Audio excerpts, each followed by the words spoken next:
Eu gostaria de agradecer algumas instituições envolvidas e, primeiramente, obviamente, a Deus. Agradecer a Deus, porque sem Ele nada poderia acontecer.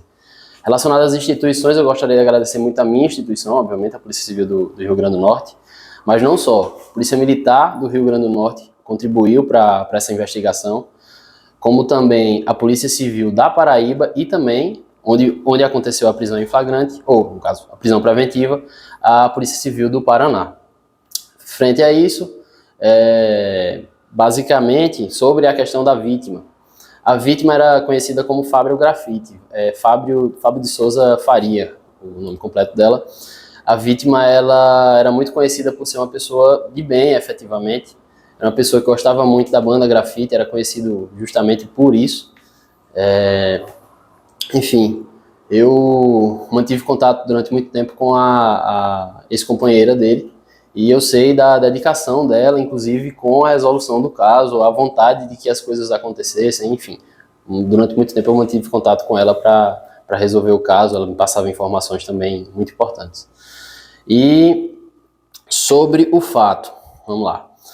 Em relação ao fato, como todos sabem, o fato aconteceu no início de dezembro, por volta do dia, salvo engano, 4 ou 5 de dezembro, e Fábio estava em um bar, boate, próximo àquela região da Passagem Molhada, ali no bairro João 23, salvo engano. Isso, né? E ele estava no local, chegou ao local, estava a bordo de sua motocicleta, entrou dentro do estabelecimento comercial, ficou lá dentro. Detalhe, ele ia ao local, via de regra, para fazer uso de bebida, ele gostava de se divertir, enfim. E aí ele esteve no interior do estabelecimento comercial, enquanto o Nathan, como já foi citado até pelo Sidney, ele se encontrava na parte externa do estabelecimento. Observou que a vítima tinha chegado com o seu veículo, com a motocicleta. Nathan, a gente tem imagens disso também, Nathan pega a motocicleta, leva para a parte da Passagem Molhada, depois retorna, entra dentro do estabelecimento comercial. Quando ele entra dentro do estabelecimento comercial, aparentemente, Nathan vai avisar a Fábio que sumiu a motocicleta dele. Depois disso, Fábio sai dentro do estabelecimento. A gente não tem imagem de dentro do estabelecimento, mas uma parte externa a gente tem. Fábio sai do local, procura sua moto, chega a ligar inclusive para a polícia, liga para a polícia. No momento que ele liga para a polícia, Nathan está ao seu lado.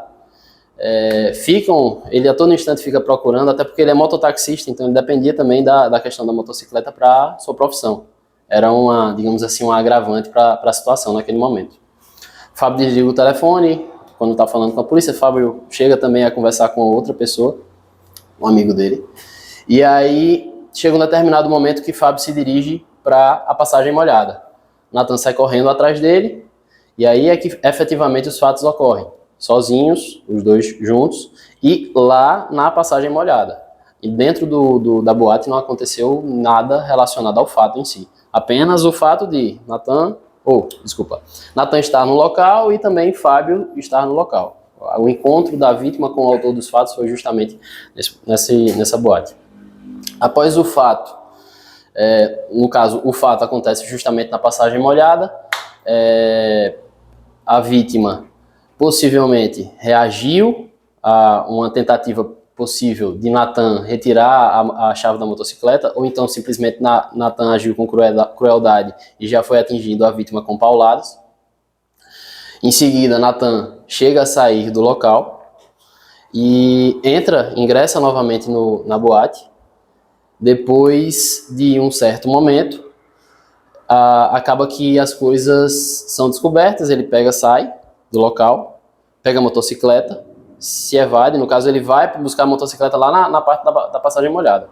Um detalhe interessante a se fundamentar também, se tratar, é que Nathan na volta da Passagem Molhada, no primeiro momento, ele vem mexendo em algumas coisas. É possível visualizar que muito possivelmente se trata da carteira da vítima e também do seu celular. Até hoje a gente nunca conseguiu encontrar o celular, nunca conseguiu encontrar a motocicleta. E após todos esses fatos, como eu já tinha relatado, Nathan sai do local da boate. Depois ele vai buscar a motocicleta, se evade. Depois que se evade, a gente vê a polícia militar passando em direção ao bairro Passagem, ao local do fato, e aí as coisas são descobertas. Isso tudo aconteceu, como eu já falei, entre os dias 4 e 5, foi na madrugada do dia 5. E aí, no dia 15, a gente já tinha representado pela prisão preventiva, no dia 15 de dezembro, desde o dia 15 de dezembro, o Poder Judiciário daqui local deferiu a representação de prisão preventiva. E aí a gente, desde o dia 15, busca informações a respeito do Nathan Araújo dos Santos, que foi o autor dos fatos. Ele é conhecido até como, salvo engano, Jaguatirica. Salvo engano, esse a alcunha dele.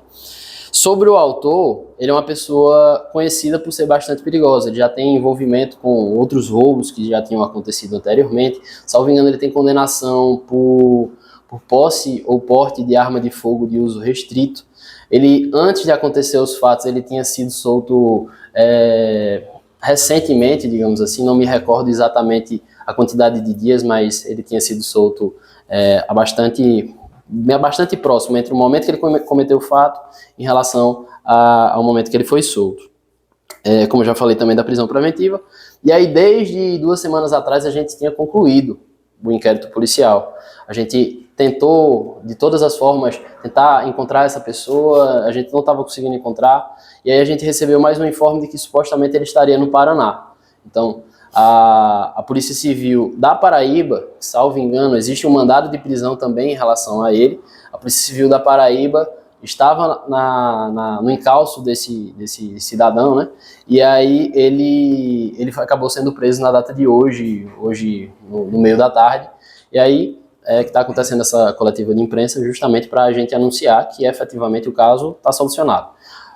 Não necessariamente precisa ocorrer uma prisão preventiva para se concluir um inquérito policial, mas digamos assim que a prisão preventiva é a cereja do bolo do caso, porque está tudo nos conformes. O inquérito policial já foi enviado, está no Poder Judiciário para que seja feito algo por parte do Ministério Público, possivelmente uma denúncia, e aí o feito vai tramitar agora na esfera judicial, e, enfim, o trabalho da Polícia Civil foi concluído. Doutor Nathan será transferido aqui para o Rio Grande do Norte, já que o senhor falou que ele tem um crime na Paraíba também. Qual será o procedimento a partir de agora, depois da prisão dele lá no estado do Paraná? A gente ainda não tem essa informação precisa. As coisas estão muito recentes, digamos assim. Ele foi preso hoje no meio da tarde, e aí, como ele tem 2 mandados de prisão, possivelmente um na Paraíba, um aqui com a gente, eu tenho certeza do mandado de prisão que foi expedido relacionado ao nosso fato, possivelmente ele vai vir para um dos 2 estados. Aí vamos ver o que é que vai acontecer, mas isso aí é mero detalhe, digamos assim. O fato é que a prisão preventiva foi cumprida e retiramos uma pessoa perigosa da sociedade. André, chama a atenção porque, como o senhor disse, ele tem uma ficha anterior a esse crime bastante destacada. O fato dele ter pensado em furtar essa moto foi por mera crueldade mesmo? Ou se pensou que ele poderia utilizá-la em alguma outra ação delitiva?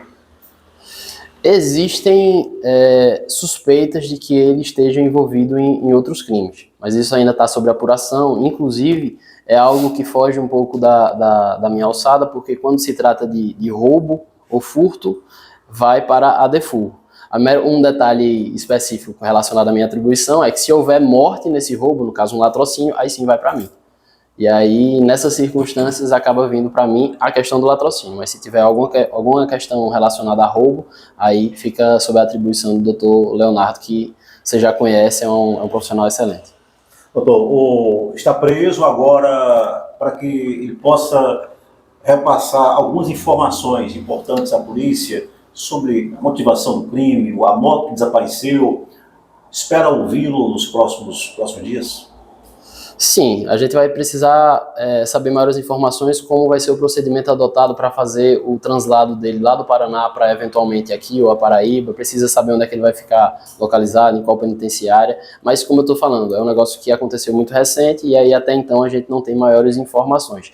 Relacionado ao meu inquérito policial, no caso o inquérito que eu presidi, que é o do latrocínio, como eu já falei, concluído. Se ele está concluído, não há necessidade de eu realizar o interrogatório. Posso até realizá-lo, mas todos os elementos de informação que a gente colheu, para mim, já é bastante suficiente para entender que a materialidade e a autoria são o necessário para o Ministério Público ofertar uma denúncia. Claro, o Ministério Público depois, se quiser, pode determinar novas diligências. E aí a gente fica no aguardo, eventualmente, se o Ministério Público assim proceder. Doutor, então não ficou claro na investigação qual foi a motivação, porque ele chega, o senhor disse que ele chega na boate, vê a moto, certamente percebeu que o dono estava lá no interior, foi observar e tal, tirou a moto sem que ninguém percebesse e tal.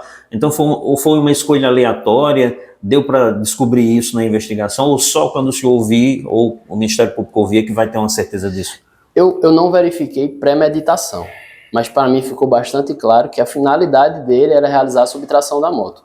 Inicialmente, ele levou a motocicleta, mas ele não tinha o elemento talvez crucial naquela circunstância, que seria a chave da moto para ele conseguir ligar e ir embora. Então, eu entendi que naquele momento ele levou a motocicleta, mas ele já na expectativa de que eu preciso pegar a chave da moto. Preciso criar uma situação para que a vítima me possibilite de eu pegar a chave da moto. E aí, nessa circunstância, ele levou a vítima, digamos assim, para o local que efetivamente aconteceu o fato. A vítima foi induzida a ir até o local.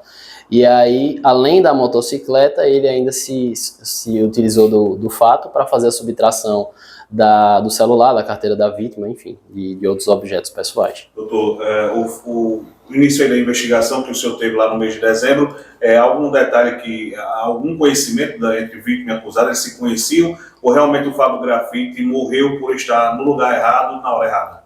Pelo que eu vi da situação, eles não se conheciam. Não havia vínculo nenhum entre os dois envolvidos.